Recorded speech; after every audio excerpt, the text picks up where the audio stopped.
pegou nela, e porque os bois a deixavam pender. Então a ira do Senhor se acendeu contra Uzá, e Deus o feriu ali por esta imprudência, e morreu ali junto à arca de Deus. E Davi se contristou porque o Senhor matara a Uzá, e chamou aquele lugar Pérez Uzá até o dia de hoje. E temeu Davi o Senhor naquele dia e disse: como virá a mim a arca do Senhor?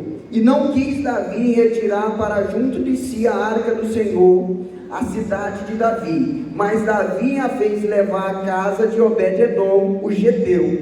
Ficou a arca do Senhor em casa de Obed-edom, o geteu, 3 meses, e abençoou o Senhor a Obed-edom e toda a sua casa. Então avisaram para Davi, dizendo: olha, abençoou o Senhor a casa de Obed-edom e tudo quanto tem, por amor da arca de Deus. Foi, pois, Davi e trouxe a arca de Deus para cima da casa de Obed-edom, a cidade de Davi, com alegria. Sucedeu que quando os que levavam a arca do Senhor tínhamos dado 6 passos, sacrificavam bois e carneiros e cevados. E Davi saltava com todas as suas forças diante do Senhor, e estava Davi cingido de um éfode de linho. Assim, subindo, levavam Davi e todo Israel a arca do Senhor, com júbilo, ao som de trombetas. E sucedeu que, entrando a arca do Senhor na cidade de Davi, Mical, a filha de Saul, estava olhando pela janela e vendo o rei Davi, que ia bailando e saltando diante do Senhor, e o desprezou no seu coração. 23. E Mical, a filha de Saul, não teve filhos até o dia da sua morte. Os irmãos podem assentar. Uma história um pouco extensa que nós acabamos de ler aqui, mas nós vemos, irmãos, aqui Davi iniciando o seu reinado em Israel. Uma das suas prioridades, uma das primeiras coisas que ele se propôs em fazer foi em trazer a arca de Deus novamente, em trazer a arca para Jerusalém. Nós conhecemos a história de Davi, o jovem a qual foi escolhido. Nós conhecemos a história, o que aconteceu com o gigante, enfim, como Deus ele operava e como Deus ele trabalhava na vida de Davi, o quanto que Deus era com esse jovem. E apesar de suas falhas, as suas dificuldades que nós vemos no trajetório da sua história, da sua vida, ele sempre se preocupou em agradar a Deus, ele sempre se preocupou em estar diante de Deus. Davi, ele sempre preocupou pela presença, ele ansiava pela presença de Deus, ele não gostava de desagradar a Deus. Tanto é que ele foi considerado um homem segundo o coração de Deus, não porque ele era perfeito, não porque ele não tinha erros, mas porque ele priorizava a presença de Deus. E esse foi um dos sinais. Aqui, essa história a qual nós lemos, Davi, ele priorizando a presença de Deus, ele foi atrás da arca da aliança. Mas o porquê dessa arca da aliança, inclusive ele foi buscar ela na casa de Abinadab. O porquê dessa arca estar na casa de Abinadab? Nós voltando um pouco na história, a gente pega ali em 1 Samuel, nós vamos ver que essa arca, a qual Deus ordenara para que Moisés viesse a fazer essa arca, a arca a qual era um baú feito de acácia, coberto de ouro, com uma tampa também coberta de ouro, argolas de ouro, com hastes para carregar, a qual Deus ordenou que Moisés fizesse essa arca, a qual ela representaria a presença. Quando o povo invocasse a presença do Senhor, era representada através dessa arca. Se a gente for olhar em Hebreus, no capítulo de número 9, no versículo de número 4, nós vamos ver que dentro dessa arca, ela continha as tábuas da lei, os 10 mandamentos, estava dentro da arca. Nós vamos ver que a vara de Arão florescida estava dentro da arca.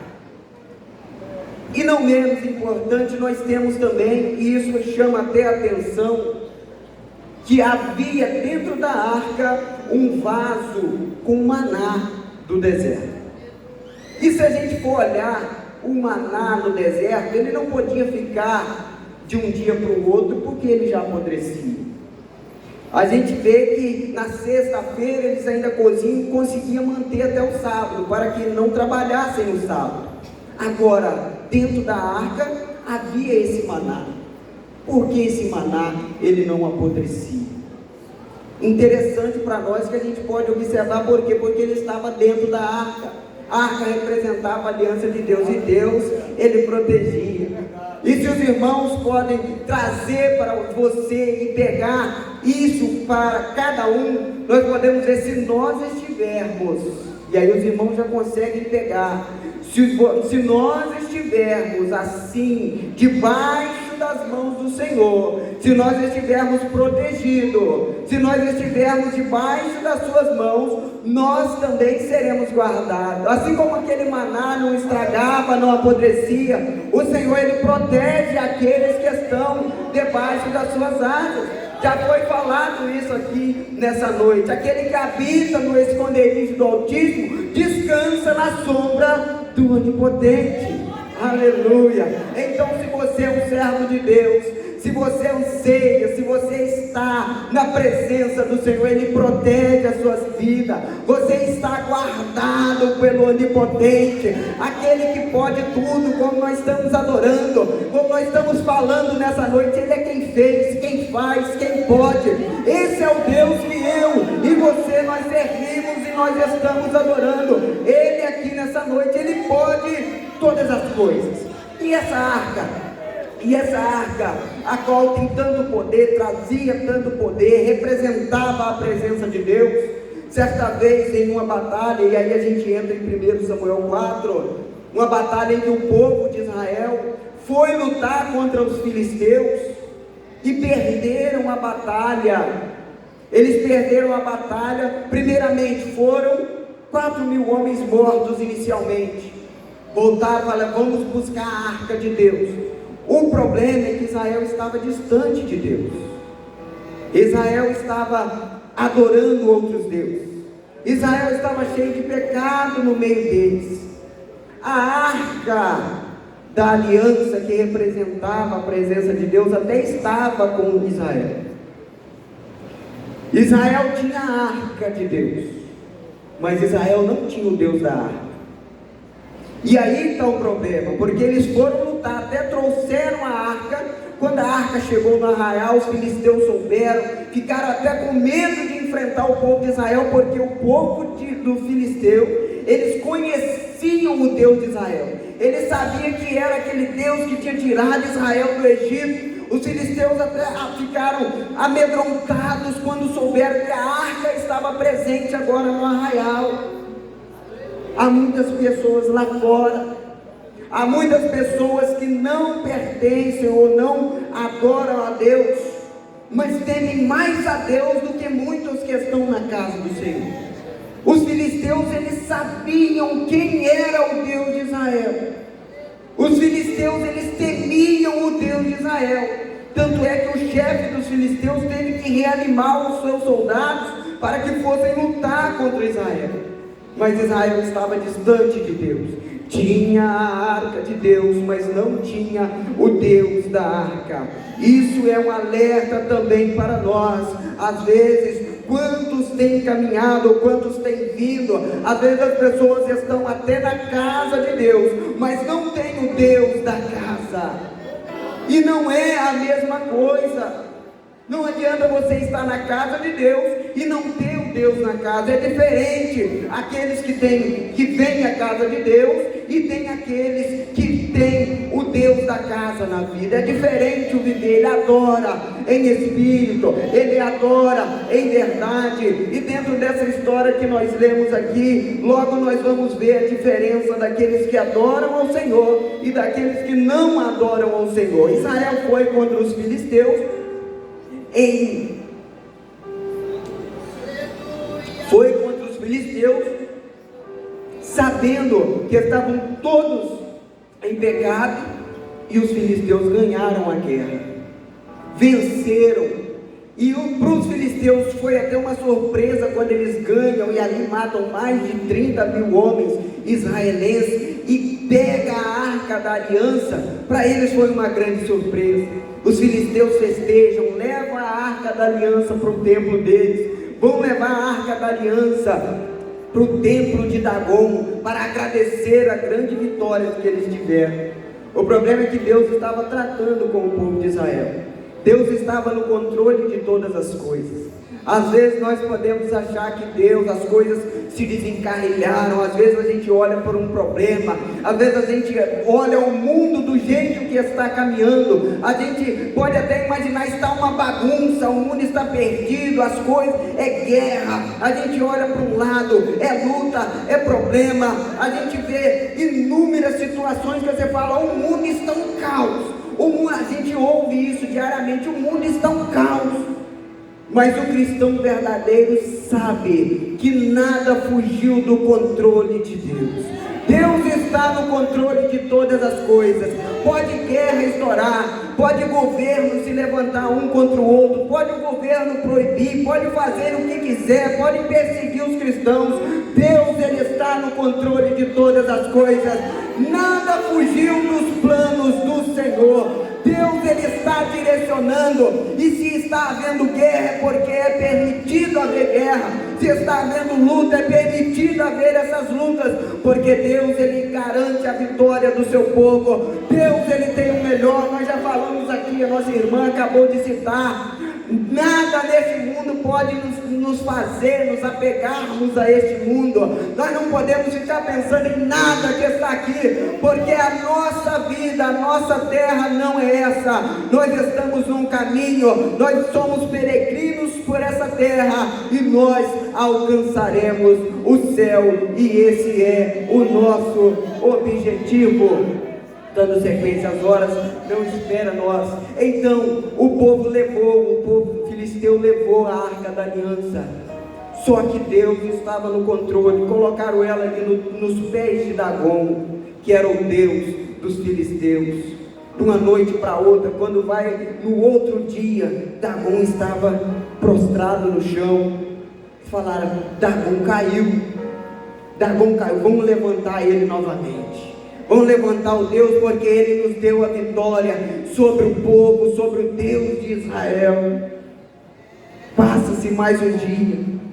No outro dia, o Deus dele estava com as mãos cortadas, estava destruído no templo. Eles falam, vamos ter que tirar essa arca, porque esse Deus é diferente. Esse Deus é diferente. Vamos tirar essa arca dessa casa.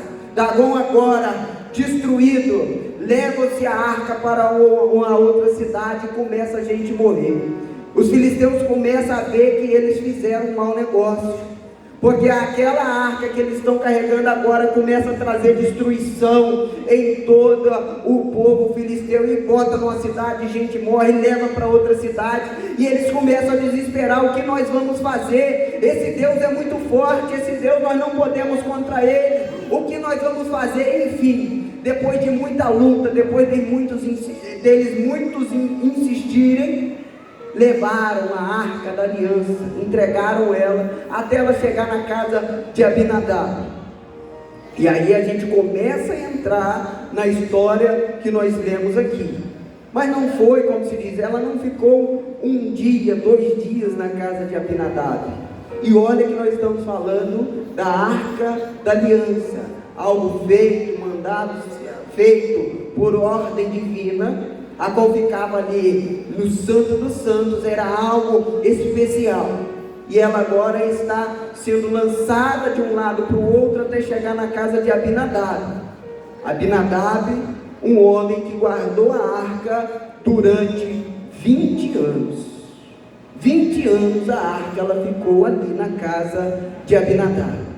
E nós não temos registro, a não ser 20 anos na casa de Abinadab. E aí entra agora o rei Davi.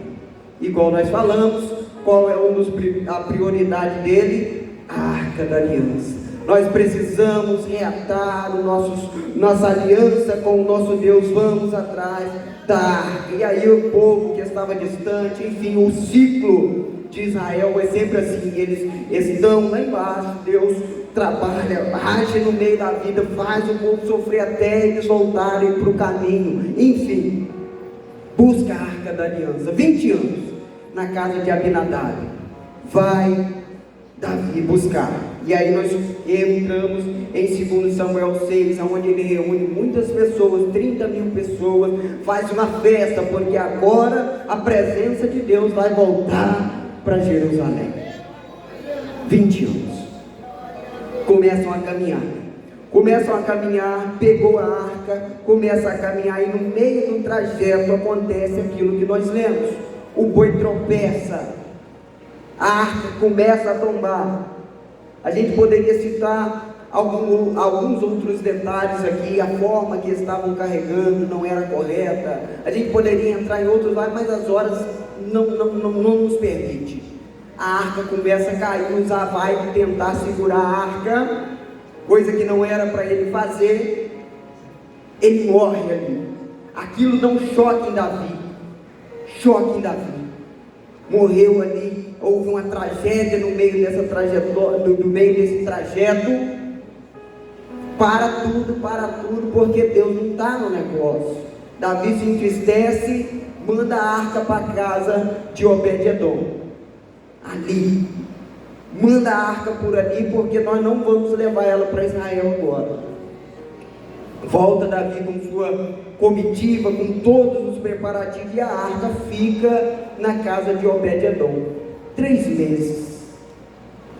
3 meses que a arca ficou na casa de Obed-edom, Deus começa a abençoar a casa de Obed-edom. Obed-edom, ele pegou aquela arca, porque ele sabia o Deus que representava aquela arca, ele tinha o conhecimento do quão grande era o Deus daquela arca. Obed-edom recebe em sua casa não somente a arca da aliança, mas também recebe o Deus da arca, e Deus começa a abençoar a vida dele durante 3 meses. Observe que Abinadab ficou 20 anos e nós não temos relato de ser abençoado. 20 anos em sua casa, em 3 meses que ela está na casa de Obed-edom, a notícia chegou lá no rei Davi, falar: olha, a arca que ficou lá na casa de Obed-edom, a família dele, está todo mundo sendo abençoado, porque ele está tratando, honrando a arca de Deus, e Deus está abençoando aquela casa. Irmãos, nós que estamos na presença do Senhor, nós temos que saber honrar a Deus, nós temos que adorar em espírito e em verdade, porque às vezes ou nós podemos ficar como Abinadab, 20 anos com a arca de Deus e não ser abençoado, não ter noção do Deus que nós servimos, não ter noção do que Ele pode fazer na nossa vida, ter a bênção em nossas mãos e não alcançá-las. Nós temos que fazer como Obed-edom, honrar a Deus, colocar como prioridade. Obed-edom, nós aqui em 2 Samuel não está registrado, mas em Crônicas 15, 16, nós vamos ver que ele não se, quando foram pegar a arca em sua casa, ele não só mandou a arca embora, não, ele foi atrás. Aonde a presença do Senhor foi, eu vou também. Ele foi no palácio, ele foi servir a arca, porque ali foi um canal de bênção. Ele reconheceu que Deus era tudo em sua vida. Sem aquela arca ele não queria viver mais. Quem participa, quem entra no Santo do Santo, quem sente a presença de Deus, não consegue viver fora da presença de Deus. Assim tem que ser a minha vida, assim tem que ser a sua vida. Nós que já participamos, já entramos no Santo do Santo, nós que já conhecemos esse Deus, nós não sabemos viver fora da presença. Em todos os momentos de nossa vida nós temos que priorizar a presença de Deus, em sentir a presença de Deus em espírito e em verdade. E assim fez. Quando Davi soube que Deus estava abençoando a vida de Obed-edom, e olha que isso é um exemplo para nós. As pessoas têm que olhar o jeito que eu sirvo a Deus, as pessoas têm que olhar o jeito que Deus te abençoa e sentir vontade de servir a esse Deus que eu sirvo, a servir e fazer o que você tem feito, porque tem dado resultado. Davi ele tinha se entristecido, mas quando ele soube que Deus estava abençoando, na mesma hora ele foi também pegar a arca, porque ele viu que Deus estava abençoando. Obed-edom está fazendo algo que nós precisamos nos atentar. Nós temos que servir a Deus assim como Obed-edom está servindo. Nós temos que fazer porque tem dado resultado. Nós temos que servir a Deus em espírito, em verdade, porque Ele pode todas as coisas. Nós já vamos terminar, irmãos. Nós já estamos indo para a parte final. E Davi foi buscar a arca. Veja que Obed-edom era um homem a qual estava, como se diz, não tem registro dele. Se o boi não tropeça, se a arca não cai e leva-se para Jerusalém, não tem Obed-edom registrado. Não se conhecia. Até o lugar aonde foi colocado aqui, que foi na beira de Ecrom, era um lugar esquecido. Mas o Deus que nós servimos, Ele olha o anonimato. Deus, Ele olha o anonimato. Ele enxergou Obed-edom. As coisas ali aconteceram, como se diz, não foi nada por acaso. É o que eu já citei. Deus, Ele está no controle de todas as coisas. Às vezes você acha que ninguém vai me ver, ninguém vai me enxergar, o que eu estou fazendo, ninguém está vendo. Não importa, você não está fazendo nada para ninguém. Nós tivemos a escola bíblica dominical recente e falou sobre isso. O que nós fazemos na obra do Senhor não é para o pastor ver, não é para o obreiro ver, não é para ninguém ver. O que nós estamos fazendo é para o Senhor, e os olhos dele estão em todos os lugares. Seja qual for a coisa que você vai fazer. Mas o que eu vou fazer é muito pequeno, é no anonimato. Eu vou limpar simplesmente uma beirada, uma parte da igreja, uma sala. Eu vou ajudar no anonimato. Não precisa ninguém enxergar. Deus, Ele está vendo você trabalhar no anonimato.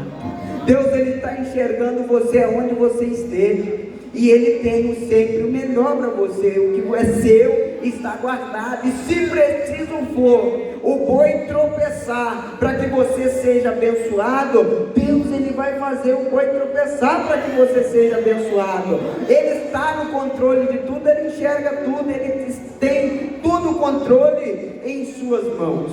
E aí agora nós já vamos finalizando. Em 5 minutos eu termino.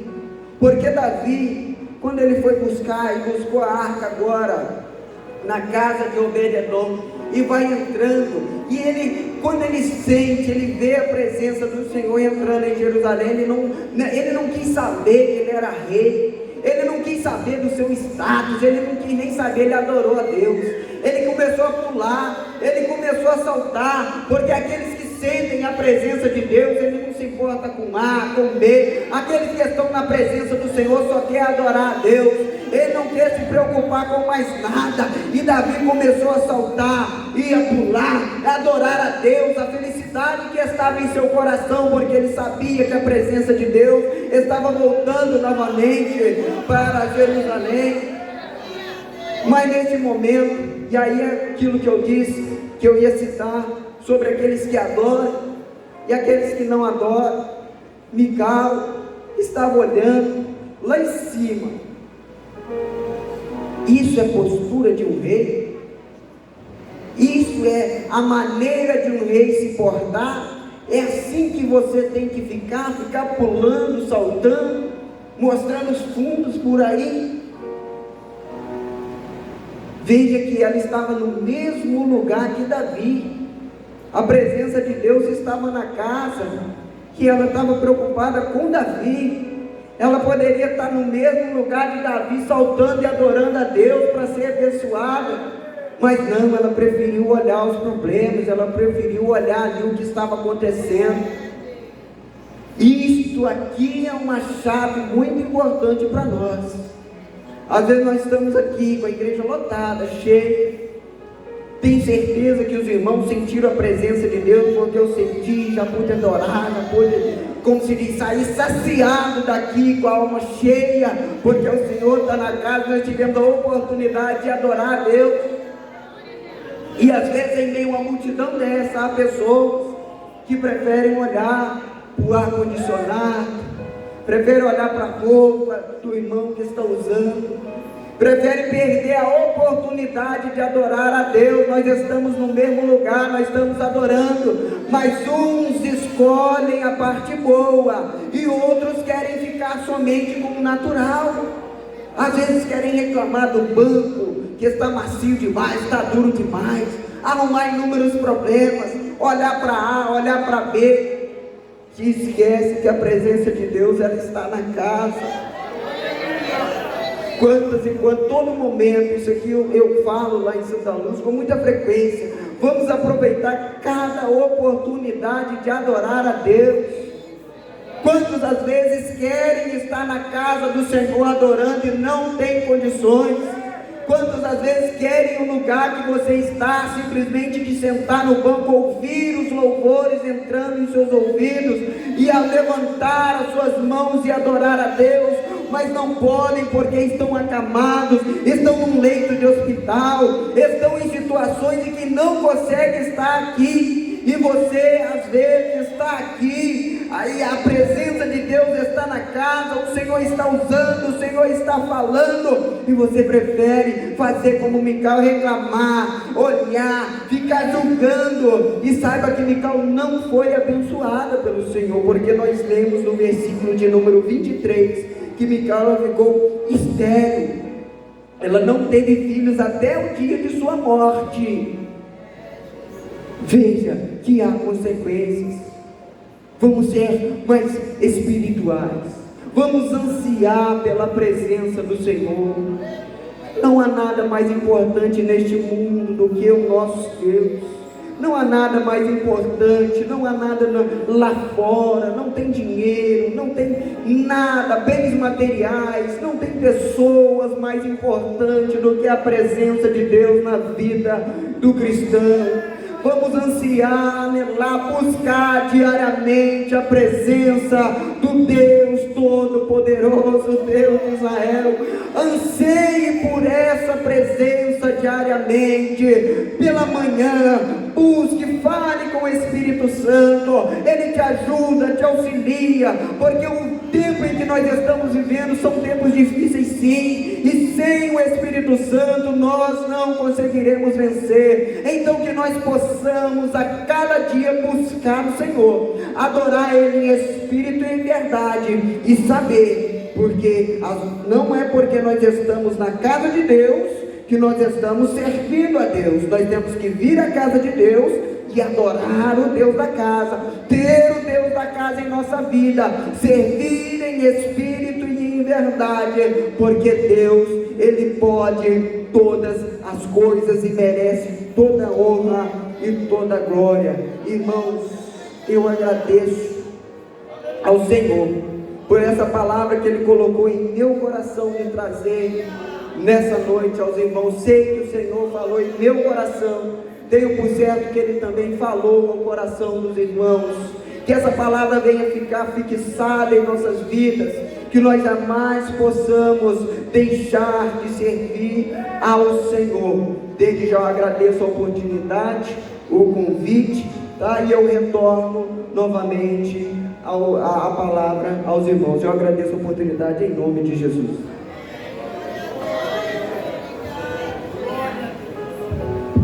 Amém, irmãos?